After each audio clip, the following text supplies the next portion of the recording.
अगर आपने normal table बनाना सीख लिया है तो उसको हम थोड़ा सा और कॉम्प्लेक्स बनाने की आज की इस वीडियो में कोशिश करेंगे। तो अगर आप कॉम्प्लेक्स टेबल सीखना चाहते हैं तो आप इस वीडियो को एंड तक ज़रूर देखें, क्योंकि इस वीडियो में बहुत हेल्पफुल जानकारी आपको मिलने वाली है। नॉर्मल टेबल को मैंने मेरे एंड से थोड़ा सा कॉम्प्लेक्स बनाने की कोशिश की है, तो आपको सिर्फ लॉजिक समझना है, बाकी टेबल का जो फॉर्मूला है वो सेम ही रहेगा। इसके अंदर हम एट्रीब्यूट का यूज़ करेंगे जिसको हम बोलते हैं कॉल स्पैन और रो स्पैन। ये जो एट्रीब्यूट हैं इनके बारे में अगर आपको अच्छे तरीके से समझ में आ जाए तो आपको कॉम्प्लेक्स से और बड़ी से बड़ी टेबल को बहुत आसानी से और इजी तरीके से बना सकते हैं। तो चलिए इस वीडियो को स्टार्ट करते हैं। जैसे कि आप इस स्क्रीनशॉट देख रहे हैं, इसमें मैंने कॉलम्स का यूज़ किया है, जैसे 1 2 3 4 इस तरह से। तो इसको हम बनाने की कोशिश करेंगे ये कैसे काम करती हैं। तो इसमें दो एट्रीब्यूट हैं, कॉल स्पैन और रो स्पैन। आपको पहले जानना होगा कि कॉल स्पैन क्या होती है और रो स्पैन क्या होती है। तो गाइस पहले बात कर लें कॉल स्पैन की। तो गाइस कॉल स्पैन हॉरिजॉन्टल काम करती है। हॉरिजॉन्टल जैसे बड़ी जो लाइन है उसको हम हॉरिजॉन्टल कहते हैं, या उसको आप एक्स बोल सकते हैं, और जो खड़ी लाइन है उसको आप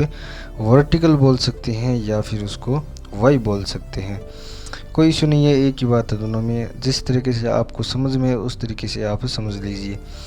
और इससे भी अगर इजी तरीके से बात करें तो अगर हमें टॉप या बॉटम से अगर कोई कॉलम मर्ज करने हैं, यानी कि जो आप देख सकते हैं जो 6 नंबर कॉलम और 7 नंबर कॉलम है, इसके ऊपर 2 नंबर कॉलम है। तो 2 नंबर कॉलम ने क्या कर रखा है कि जो 6 और 7 नंबर कॉलम है इनके इक्वल इसने क्या कर रखी है, विड्थ ऐड कर रखी है, यानी कि इस कॉलम के बराबर हो रखे हैं। 2 कॉलम के एक कॉलम बराबर हो रखा है। तो आप ये समझ लीजिए कि टॉप या बॉटम से, यानी कि हॉरिजॉन्टल अगर हमें चेक करवाने हो कॉलम तो हम लगाएंगे कॉल स्पैन, सिंपल सा तरीका है।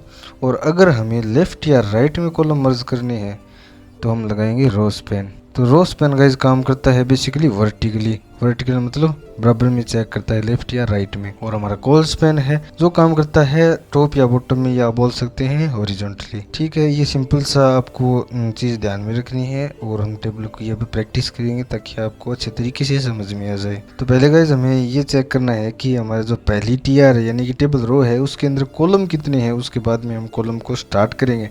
जैसा कि आपको दिखाई दे रहा होगा स्क्रीनशॉट में, पहली रो आ गई हमारी, उसमें कॉलम कितने हैं, 1 2 3 4 5, यानी कि मैंने यहाँ डाल भी रखे हैं आपको इजी तरीके से समझ में आए इसलिए। 1 कॉलम, 2 नंबर, 3 नंबर, 4 नंबर और 5 नंबर, यानी कि पहली रो के अंदर 5 कॉलम है। तो हम सिंपल जाकर और एक टीआर ऐड करते हैं टेबल के अंदर, और उसके अंदर 5 टीडी ऐड करते हैं, जिसका मतलब हो गया टेबल का डाटा। तो मैं अपने टेक्स्ट एडिटर में आ गया, इसको मैंने कर रखा है लाइव पे, आप भी कर सकते हैं विजुअल स्टूडियो में, जिससे कि आपको साथ में इसका आउटपुट भी नज़र आता रहेगा।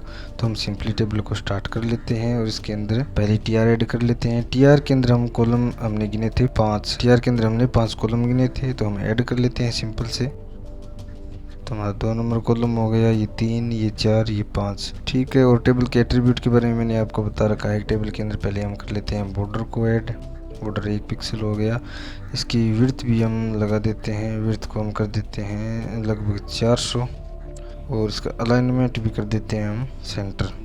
ठीक है, ये नॉर्मल सी चीज़ें हैं। और मैंने यहाँ रिफ्रेश किया तो आप देख सकते हैं कि हमारे कॉलम जो है वो आ गए। अब हम चलते हैं वापस अपने स्क्रीनशॉट की तरफ, और अब वापस चेक करते हैं कि 2 नंबर जो रो है उसके अंदर कौन से कॉलम लेने हैं। तो गाइस हमने पहले नंबर का कॉलम ले लिया, दूसरे का ले लिया, 3 नंबर, 4 नंबर और 5 नंबर, ये हमने 5 कॉलम तो पहली टीआर के अंदर ऐड कर दिए। अब आते हैं हम दूसरी रो की तरफ। तो दूसरी रो में कॉलम कौन से हैं, 1 नंबर तो कॉलम पहले आ चुका है, और अभी आएगा हमारा जो दूसरी रो में 6 नंबर, 7 नंबर, 8 नंबर, 9 नंबर, बस ये 4 कॉलम आएंगे हमारी दूसरी रो में। तो सिंपल से हम ऐड कर लेते हैं 4 कॉलम और। तो हमने 9 नंबर तक कॉलम बना लिए और इसको हमने सेव कर लिया। तो लाइव होने के कारण ये ऑटोमेटिक रिफ्रेश हो रहा है। चलिए हम नेक्स्ट रो की तरफ चलते हैं। तो गाइज हमने 2 नंबर रो है उसके अंदर 4 कॉलम ऐड कर लिए। अब 3 नंबर रो की तरफ चलते हैं। तो 3 नंबर रो के अंदर सिंपली आप देख सकते हैं कि 10 नंबर कॉलम, 11 नंबर कॉलम और 8 नंबर कॉलम है, उसको तो हमने पहले ऐड कर लिया। तो अब सीधे हम डायरेक्ट 12 नंबर कॉलम की तरफ चलेंगे, यानी कि तीसरी रो के अंदर 3 ही कॉलम है। ठीक है, इसको सेव कर दिया और हमारे कॉलम जो है वो आ गए 10, 11 और 12। अब नेक्स्ट चलते हैं। नेक्स्ट में क्या है, नेक्स्ट में कॉलम बचते हैं हमारे 13 नंबर, 14 नंबर और 15 नंबर। तो सिंपली हम क्या करते हैं, 13, 14, 15 यानी कि 3 कॉलम और ऐड कर देते हैं अपनी 4th रो के अंदर। चलिए हमारा आउटपुट आपको दिख रहा होगा राइट साइड में। अब वापस चलते हैं स्क्रीनशॉट की तरफ और फिर काउंटिंग करते हैं हमारे नेक्स्ट टीआर में कितने कॉलम हैं। तो नेक्स्ट 15 नंबर तक हमने काम कर दिया। नेक्स्ट टीआर के अंदर है 16, 17, 18, 19, 20, यानी कि 5 कॉलम और हमारे आ गए। उसके नेक्स्ट भी कितने हैं, 5 कॉलम है। तो हम 5 कॉलम और ऐड कर देते हैं अपने टेबल रो के अंदर।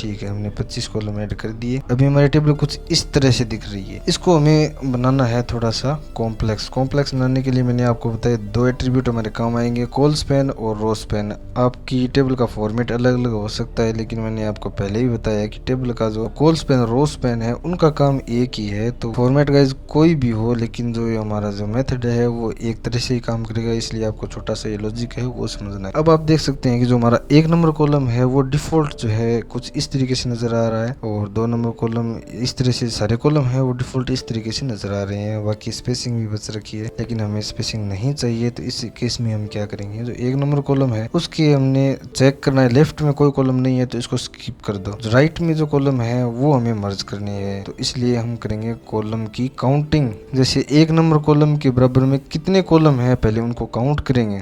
तो 2 नंबर कॉलम 1, 6 नंबर कॉलम 2, इस तरह से ये 3, 4, 5 और ये 6। 1 नंबर कॉलम जो है वो 6 कॉलमों के बराबर हाइट ले रखी है। तो मैंने आपको बताया कि रो स्पैन जो है वो वर्टिकली चेक करती है। रो स्पैन का एट्रीब्यूट वर्टिकल चेक करता है कॉलम मर्ज करने के लिए, या फिर बोल सकते हैं कि लेफ्ट और राइट में चेक करता है। तो इसके लेफ्ट में नहीं है तो इसको स्किप कर देंगे। राइट में 6 कॉलम है तो इसको इक्वल लाने के लिए हम लगा देंगे रो स्पैन 6। तो रो स्पैन क्या काम करेगा, जो हमारा कॉलम है उसको मर्ज कर देगा वर्टिकली।